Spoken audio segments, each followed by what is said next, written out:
When you look at this, these are actually things that you can see. Even if you don't know a lot about skateboarding, if you can put two boards side by side, you can really tell the differences. The first things we'll look at are the trucks. Some of these boards, especially when you're getting into the $10 range, will have plastic trucks.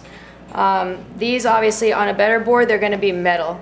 So this one does happen to have metal trucks, but it still has other parts of it that need help. A part of the truck is what they call the bushing. It's this piece that sits in here. This is actually supposed to be made from a urethane, more of a softer giving urethane. If you see on the cheap boards, you can barely even press your nail into it. It is so hard that it's not going to have any give or any rebound to provide a good ride. Whereas on a better truck, you can dig your nail in, you can feel the give of the urethane. That's what's going to create a more fluid ride for you and just better overall experience. Again, with urethane, you go to the wheels, and the same thing. The cheap boards have a very hard, very slick wheel. This is going to be more likely to stop if you hit a crack, more likely to stop if you hit a rock, and is also going to create a much slower ride. The problem with a slower ride is sometimes if you get your kid riding on this, if they have a slow ride, they might not feel that they're doing well.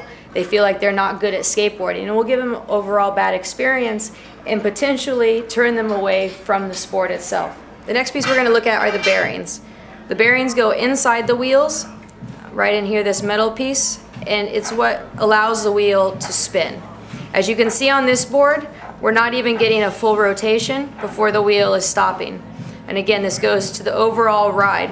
When you're riding slower, it's a lot more likely that you're going to get hurt, that you're going to fall, hit a crack, hit a bump, and just create a bad experience. On this one, the bearings are a lot higher quality. As you can see, they're going to ride a lot better and just create an overall better experience. One thing is the wood that they make it out of. Now, this is going to be the cheapest level. I'm not even sure exactly what wood they put in these skateboards. This is going to be a step up, and then again, when you get to your pro, you're really looking at solid Canadian maple, really great wood. This is a step down, but still quality, but you can hear the difference, almost like the difference between some IKEA furniture and some hardwood furniture. This wood, when you hit it, it's a very hollow, almost waterlogged sound. The wood is going to be a lot more flexible. It's not going to have the snap that the higher quality wood does. This is going to be a lot more kind of a crisp sound when you're checking out a new board. So again, if you have a hollow sound when you're knocking it, that's going to be your lower quality wood. The crisper sound from the better wood. And that's just the wood. Then you've got the shape of the deck. On the quality boards, you're going to have a lot more shaping to the deck. You're going to have a nose and a tail that actually come up. These help your riding, these help your ability to do tricks and just keep you safer overall. It's also typically going to have some more concave to the deck, and again, just kind of helps you stay on the board and get your feet in kind of better, more solid position. When you look at the level 1 boards, you see it's really flat. There's almost no nose and tail. There's not a lot of shape to it at all.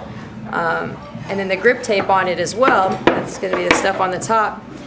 Now the plastic is on here right now, but the grip tape, I can rub my hand across. This is brand new grip tape, and it doesn't even feel that uncomfortable. This has been used a little bit. This grip tape, you can really feel the grip. This will actually kind of, get aggressive on your hands when you're rubbing it. So that's another thing too. This grip tape is not going to hold your child or you to your board very well, and again, just creating an overall worse experience. So in review, there's a lot of different options out there. And don't worry, it's not going to be that bad for you. The main thing is don't go buy these boards. There's a reason these boards are $30. It's kind of the difference between, do you save money and give your kids Sunny D to drink, or do you go and buy them orange juice? There's some things that you just really want to take and invest a little bit more money in for your safety or your kids' safety. These intro level boards, if your local shop doesn't have them, you can get them online.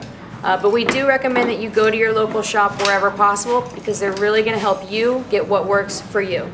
Again, these are Skate 1 boards, Positive, Golden Dragon, such like that. And then you've always got, when you're ready to do that big step, or you've got the ability to, go out there and put together your own board. Come down here to Arbor North on Venice Beach, and these people will really help you tune it in and make it work. I hope you enjoy your first board and go enjoy your first ride. Thank you very much.